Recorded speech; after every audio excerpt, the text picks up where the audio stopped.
vous avez dit crime de l'État ou crime d'État, c'est les deux. C'est les deux.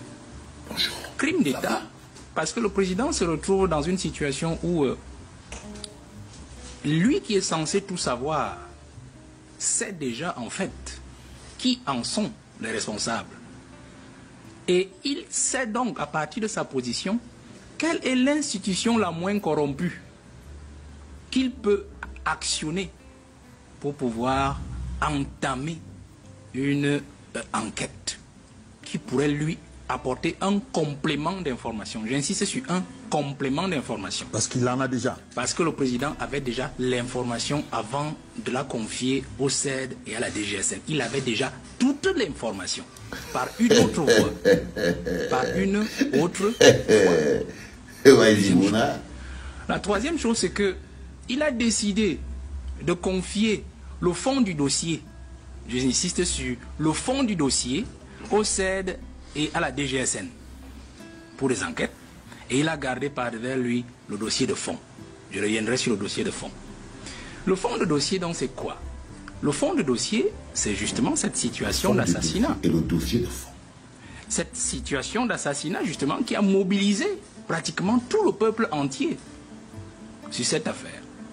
Lorsqu'il va donc au CED, il demande au CED et au DGSN de prendre en main l'affaire. C'est qu'en fait, le président joue d'opportunités politiques.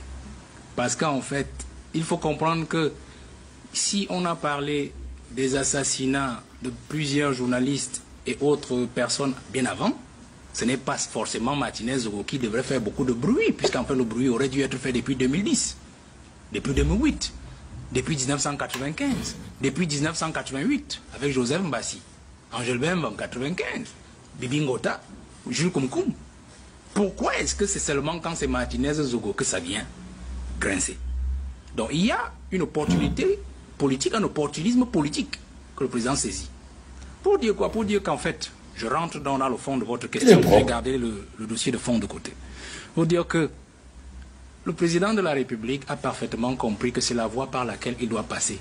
Mais pour nous autres, pour le commun des Camerounais, on se dit qu'en fait, il attend quelque chose de cette enquête. Le président n'attend rien de cette enquête. Au contraire, cette enquête est plutôt, comme on va dire, un essai pour le secrétariat d'État à la Défense de lui prouver sa loyauté et sa fidélité. Puisque vous savez que dans les minutes sociales et politiques, l'on se dit, et il se dit, que le secrétaire d'État à la Défense serait très proche du secrétaire général de la présidence de la République, qui lui-même serait en opposition avec d'autres en face. Donc quand le président confie le dossier au secrétaire d'État à la Défense, ce n'est pas parce qu'il attend la vérité. C'est parce qu'en fait, il veut absolument que ce secrétaire d'État lui prouve sa fidélité et sa loyauté. Ça, c'est la première chose. La deuxième chose, c'est que il n'y a que le secrétariat d'État à la Défense et la DGSN qui pouvaient procéder à une telle enquête. Quel est le procureur qui peut convoquer un directeur général de la recherche extérieure qui dépend directement du président de la République? Quel est le procureur? Aucun. Aucun. Par quelle voie? Ça ne peut pas se faire. Même statutairement, c'est pas possible. Même statutairement. Parce qu'en fait, pour pouvoir convoquer un patron de service d'intelligence, il faut absolument que le président de la République en donne l'accord formel. Donc, en passant par les services du secrétaire de la Défense, donc au MINDEF, et la DGSN, il savait qu'en fait, ce sont des services qui se connaissent. Et donc, qui ont des méthodes pour pouvoir les mobiliser. Il n'a pas eu besoin d'écrire. Il a suffi d'une nouvelle qu'on envoie à ces gens-là pour leur dire, vous vous téléportez de l'autre côté pour vous faire auditionner. Aucun procureur n'aurait dû le faire. Donc vous comprenez que s'il avait confié, s'il avait laissé un procureur s'en saisir, que l'affaire serait noyée aujourd'hui. On fait fi déjà de l'autre argument sur les suspicions qui pèsent sur la justice, d'être embastillé. Mais il y a cet élément que aucun procureur n'aurait pu faire avancer une telle enquête. Parce que personne n'allait se déporter vers le procureur. Et aucun procureur ne pouvait même se déplacer, même pour aller entendre sur place le patron des services d'intelligence de ce côté-là. Donc il n'y avait que cette méthode-là. L'autre chose, c'est que nous sommes dans une zone grise administrative et c'est la meilleure méthode que le président devait utiliser. Et en passant, je profite déjà pour le dire, l'enquête est terminée. Parce que quand j'analyse l'affaire, vous avez interrogé ma casquette. L'enquête est terminée. Parce que si vous avez parlé des interpellations des membres des services d'intelligence, ça veut dire que l'enquête administrative est terminée. Et comme elle est donc terminée, qu'est-ce qui se passe? La prochaine étape, c'est la phase politique. La gestion de ce dossier. Avant la phase judiciaire. Parce qu'en fait, une fois que vous avez déjà terminé cette affaire, et c'était le plus difficile, hein, c'est-à-dire de faire entendre et même de passer à l'arrestation de certains agents des services d'intelligence, c'était la phase la plus difficile et complexe. Donc le président a choisi de commencer par la phase la plus difficile avant de passer par les phases les plus aisées, c'est-à-dire la phase politique et la phase judiciaire. Mais la phase judiciaire est subordonnée à la phase politique, qui n'est rien d'autre que la décharge fonctionnelle de certains membres, peut-être qui seraient soupçonnés ou suspectés d'avoir participé à cette affaire-là.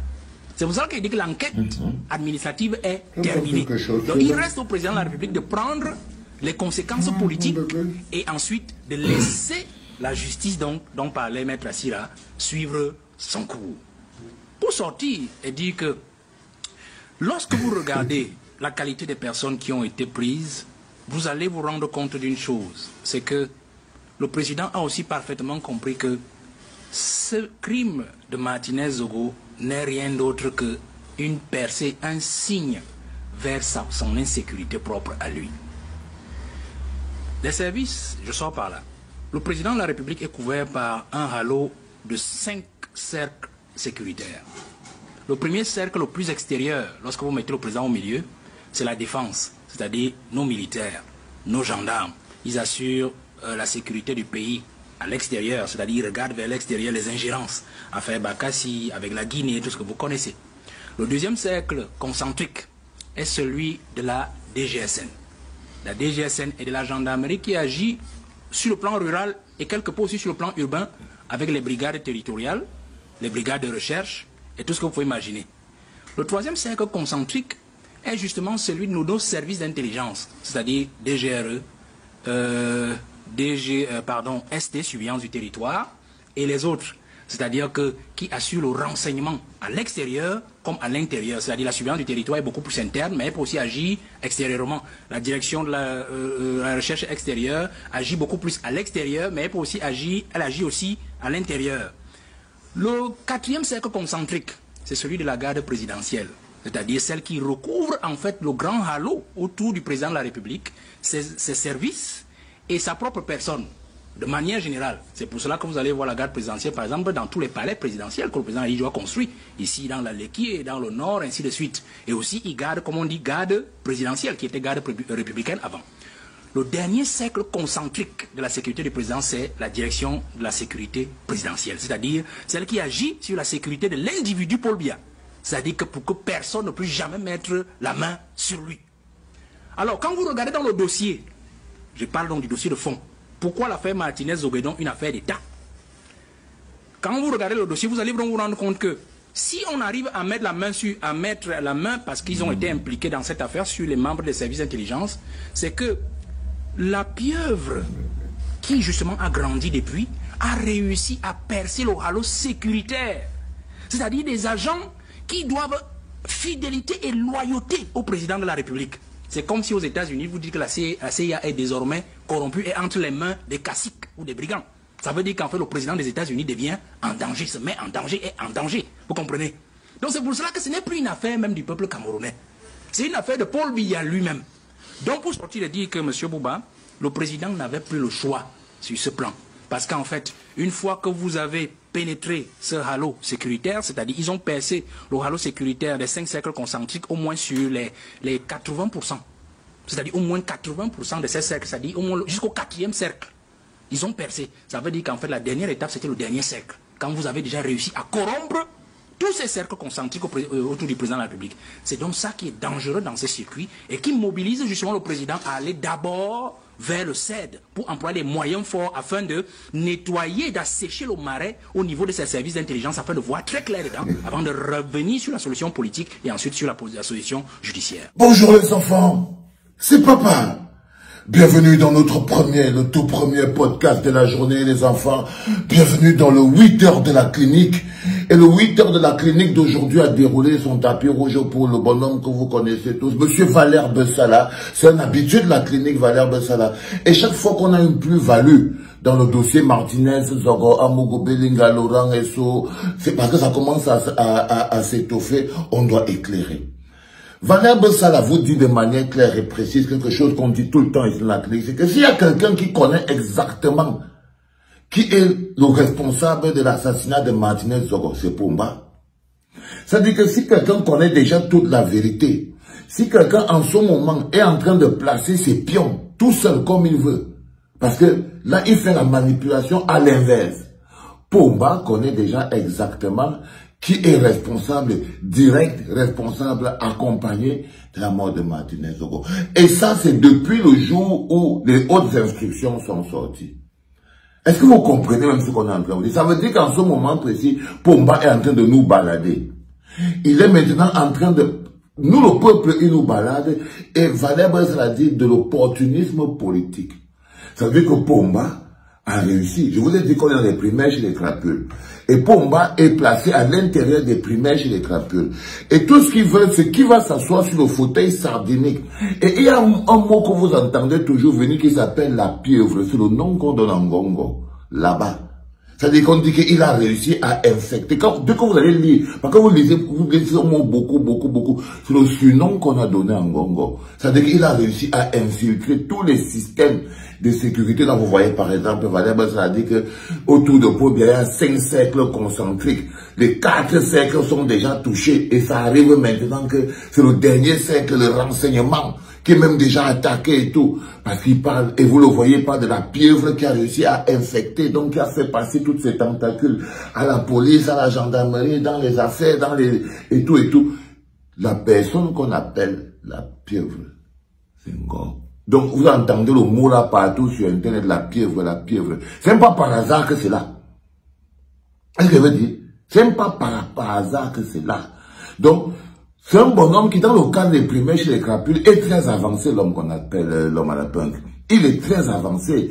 Et en ce moment précis, là, ce que Valère Bessala essaie de nous faire comprendre, c'est que non seulement le bonhomme était déjà au courant, Ngo, avant de nommer la fameuse enquête, c'est de machin truc, mais il joue de l'opportunité politique parce qu'il se dit que c'est l'occasion. Parce que le type a passé son temps à dormir, à ronfler.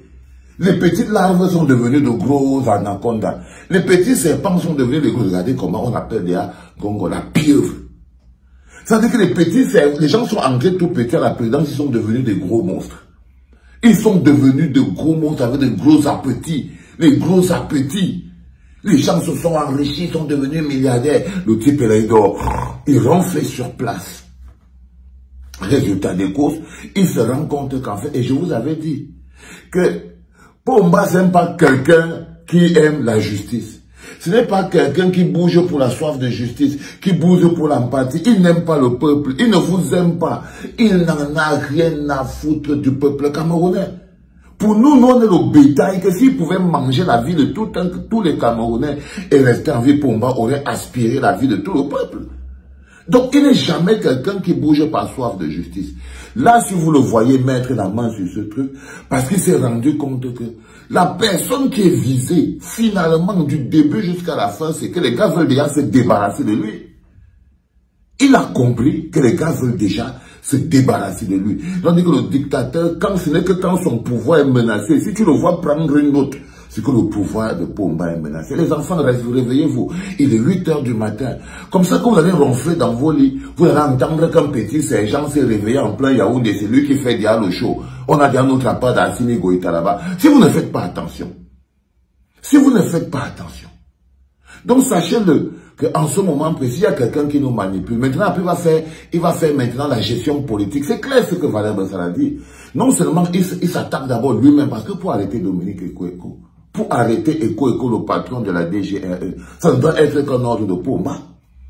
Ça doit être comme notre Pomba. J'ai même pas envie de me lancer encore sur les faux débats avec vous allez voir ces Kangogo là, ils vont encore débarquer ici. Parce que j'ai lu le matin en me levant qu'on a aussi embarqué encore à Mugobelinga. Mais je ne veux pas me lancer là-dedans parce que je vous connais déjà. Mais ça c'est, il y a des gens que, pour qu'on les prenne, il faut que la décision vienne de Pomba.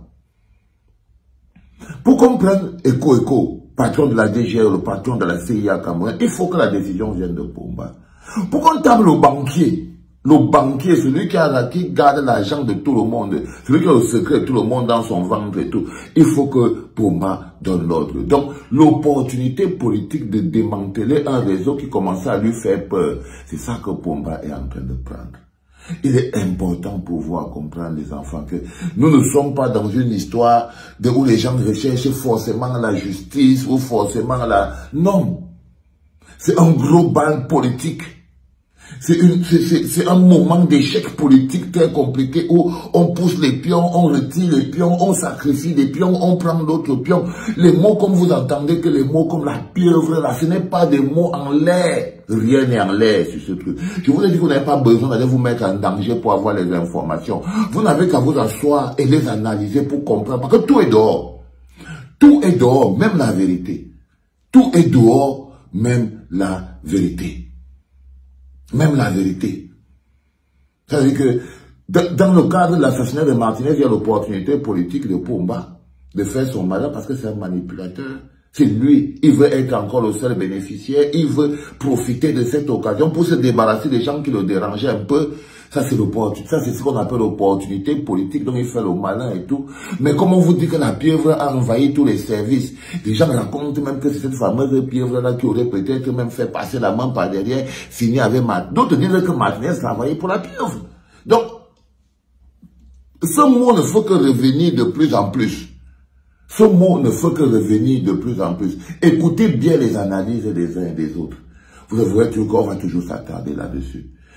L'importance de cette capsule de ce matin, le premier 8 heures, c'est de vous dire que Pomba connaît exactement toute la vérité. Toute la vérité. Mais c'est quelqu'un que, tant que ça ne lui sert à rien, il fait son malin. C'était très important pour moi à vous le dire et à vous présenter cette analyse de Valère Bessara que je trouvais assez intéressante. Les enfants, apparemment, la journée d'aujourd'hui, ce sera les montagnes russes. Et apparemment, ce sera les montagnes russes. Donc, le cœur doit être bien attaché. Digérer le 8 heures, café, calme. Vous pouvez regarder en allant déposer les enfants dans la voiture, au bureau et tout. Parce que je suis sûr qu'on va se parler d'ici 10 heures. J'en suis sûr. C'était papa.